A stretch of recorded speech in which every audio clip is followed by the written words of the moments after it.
China రక్షణ శాఖ మాజీ మంత్రులకు మరణశిక్ష. చూసుకో ఇక అవినీతి 100 కోట్ల రూపాయల అవినీతి జరిగిందని ఆరోపణ మీద విచారణ చేసి ఆరోపణ మీద ఈ దేశం పరుగు పోయిందని చెప్పి రక్షణ శాఖ మాజీ మంత్రులకు మరణశిక్ష.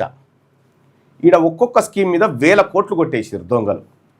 వీళ్ళని ఎవడు పట్టించుకుంటూ లేడు. వీళ్ళ మీద విచారణలు, కమిటీలు, ఎంక్వైరీలు.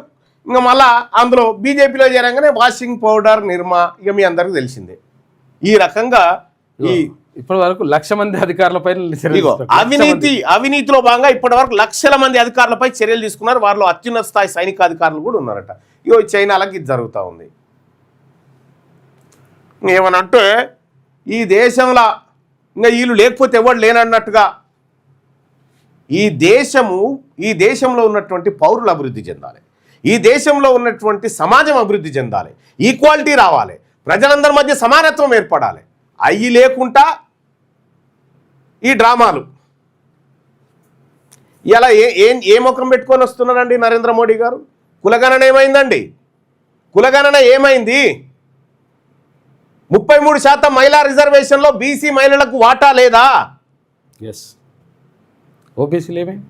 ఓబీసీల రిజర్వేషన్ ఏమైపోయింది? ఓబీసీ ప్రధానమంత్రివే కదా. ఏంది నీ వల్ల లాభం ఏంది ఈ సమాజానికి?